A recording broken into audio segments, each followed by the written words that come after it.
Sekarang tausiah terakhir Rocky Gerung.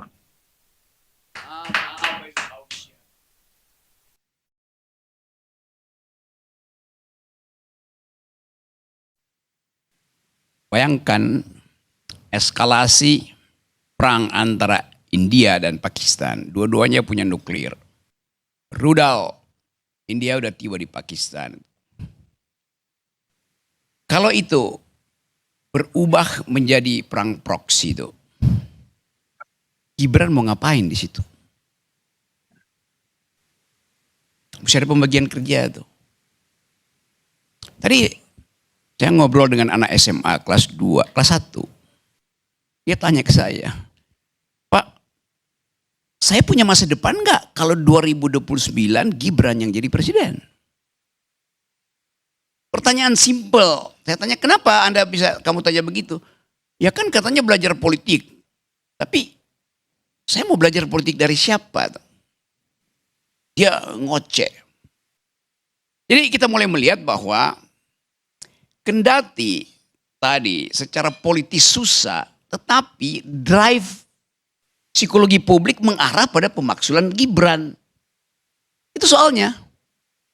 Ya nggak bisa, secara konstitusi ada, tetapi secara politik nggak mungkin tuh. Lo politik itu bukan the art of the possible yang mungkin mana, tapi the art of attacking the impossible. Kira itu yang lagi ditempuh oleh Purnawirawan. Kenapa? Karena dia menunggangi dalam pengertian baik. Gelombang protes yang bertahun-tahun, berbulan-bulan, ada terus nama itu. Fufu Fafa, ijazah palsu, paman, siapa namanya itu kan.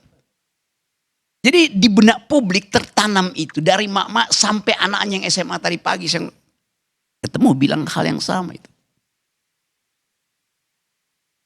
Psychological madness ini yang sebetulnya harus kita perhatikan. Apalagi tadi, kalau krisis bilateral tadi yang sebetulnya itu pasti akan diseret. India punya faksi, Pakistan punya faksi. Dan elemen agama di situ akan sangat kuat. Lalu masuk ke Indonesia.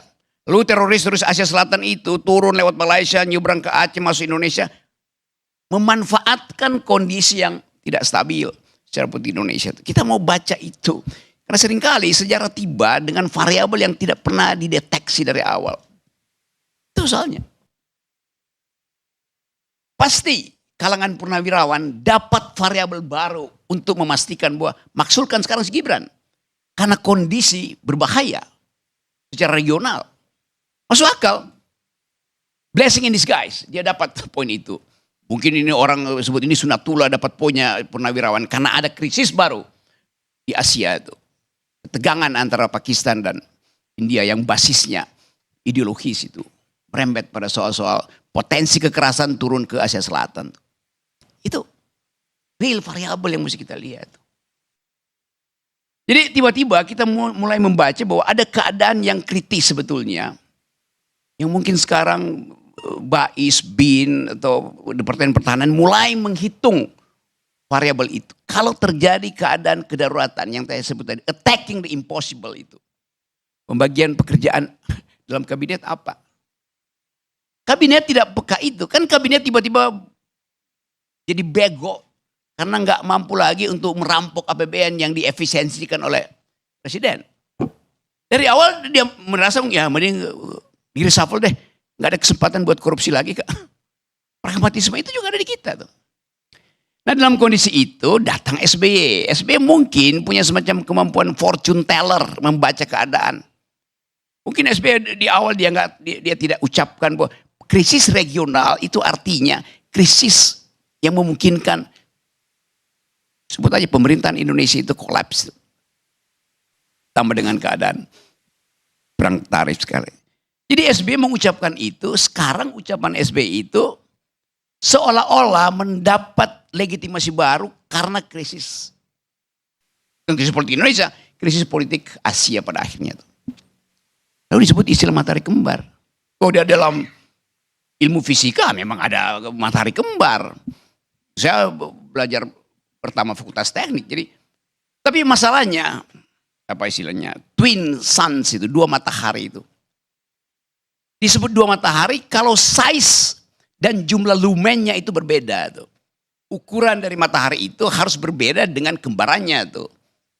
Ukurannya sama tetapi jumlah lumennya, jumlah cahayanya berbeda, oke kembar. Tapi kalau dia sama-sama, besarnya, volumenya 3.000 meter kubik, lumennya tuh 2.000 lumen misalnya sama-sama, tetap dianggap satu.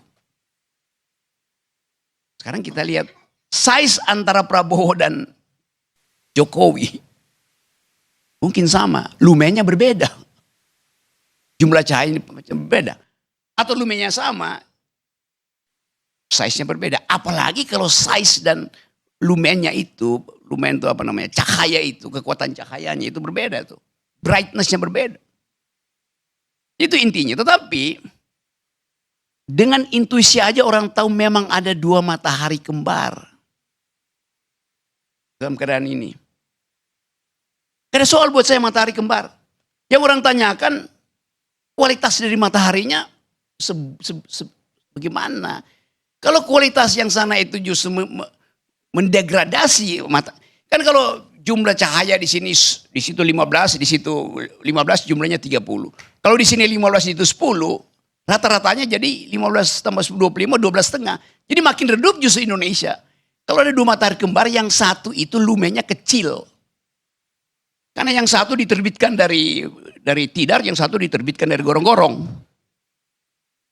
Ada matahari yang terbit dari gorong-gorong dan ingin bercahaya terus. Justru dia memperburuk jumlah cahaya politik, jumlah cahaya demokrasi, jumlah cahaya nilai. Itu dasarnya di situ kan. Sehingga orang panik, wah ini Purnawirawan. Loh dia berpikir justru ke depan tuh. Itu dasarnya kan. Anda nggak mungkin, kenapa nggak lewat DPR misalnya?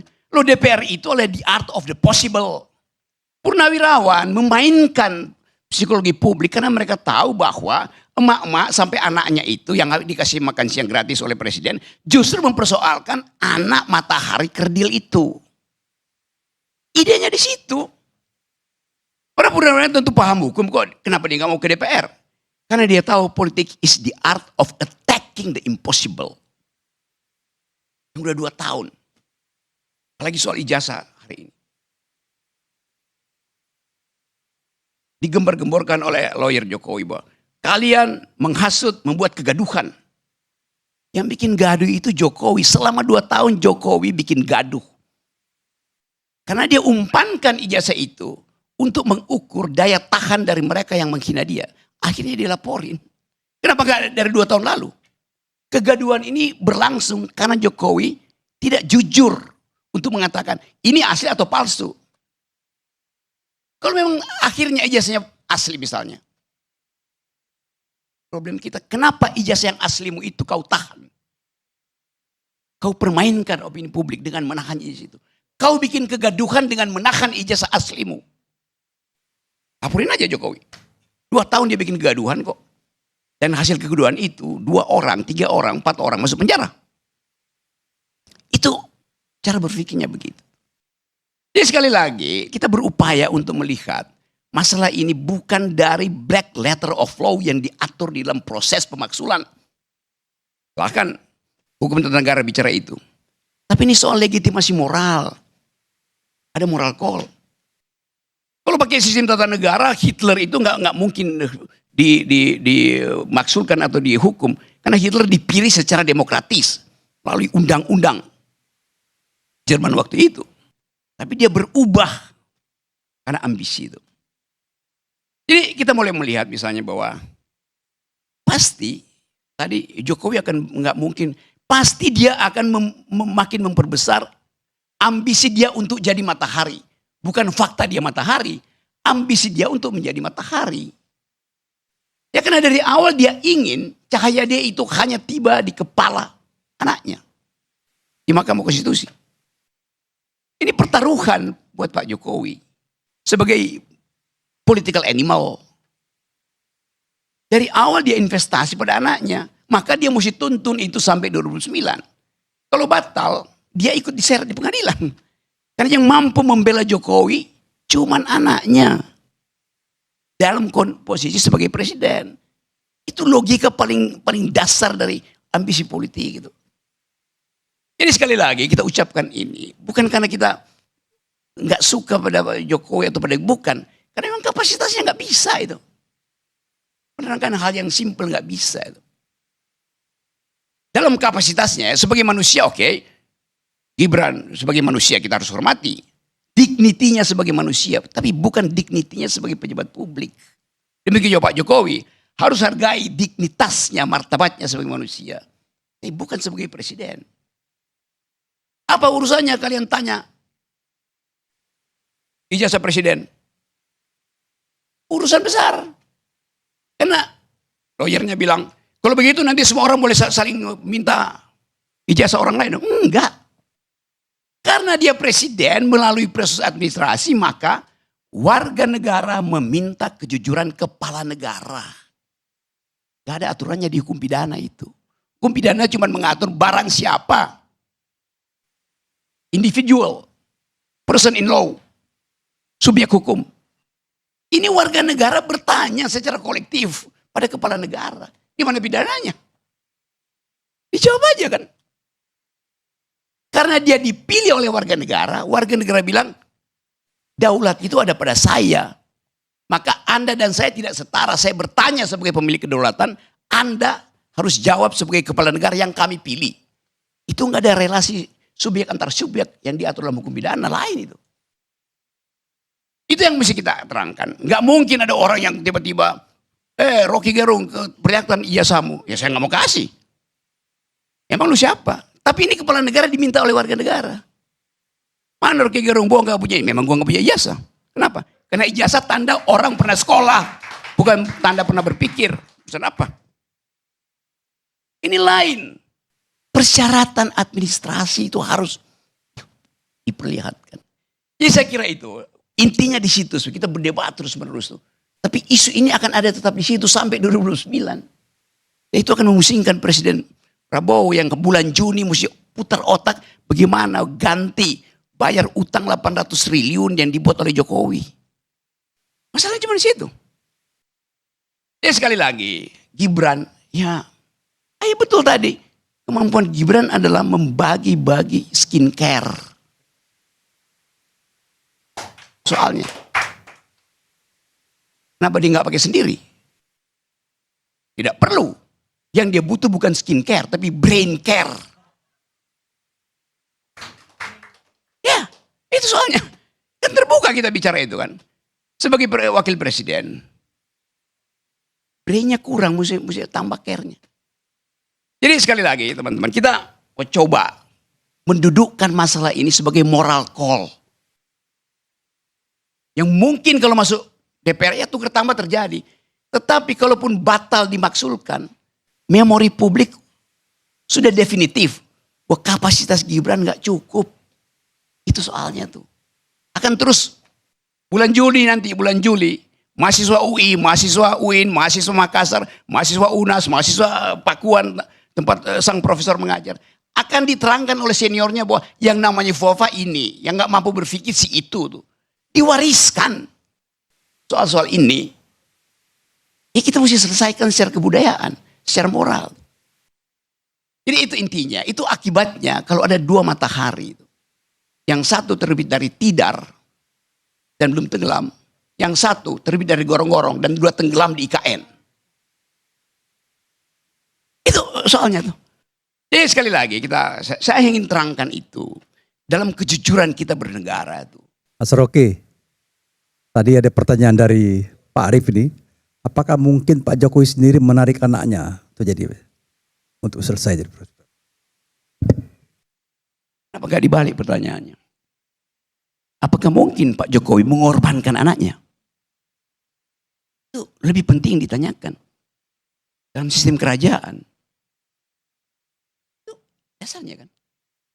Jadi sekali lagi kita coba buka persoalan ini.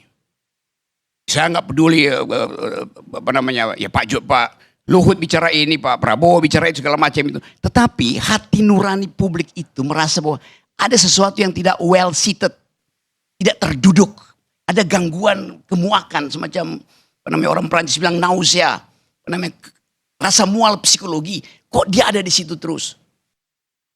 Lepas dari Presiden Prabowo bilang hidup Jokowi atau Gibran adalah wakil, itu soal lain. Tapi ini soal psikologi publik yang terganggu dengan kehadiran sesuatu yang tidak fit and proper dengan kondisi yang membutuhkan seorang pemimpin itu punya otak, mampu untuk membaca masa depan tuh. Jadi sekali lagi mungkin kita mulai untuk bersikap berbudaya lah. Bahwa kalau Purnawirawan bicara itu, ya terima aja sebagai wakil dari emak-emak. Kalau Purnawirawan bicara itu, wakil dari BEM. Purnawirawan bicara itu, wakil dari Kontras. Purnawirawan bicara, itu soalnya. Bahwa memang ada poin yang mungkin kita semua, saya juga nggak setuju. Kembali ke Undang-Undang 45, nggak ada soal. Tapi itu poin dia. Tapi poin 8 itu otonom diminta itu, pemaksulan itu. Diproses secara akademis, oke? Masuk akal. Diproses secara hukum, masuk akal. Diproses secara politik, kurang bisa. Diproses secara moral, sangat mungkin. Assalamualaikum warahmatullahi wabarakatuh.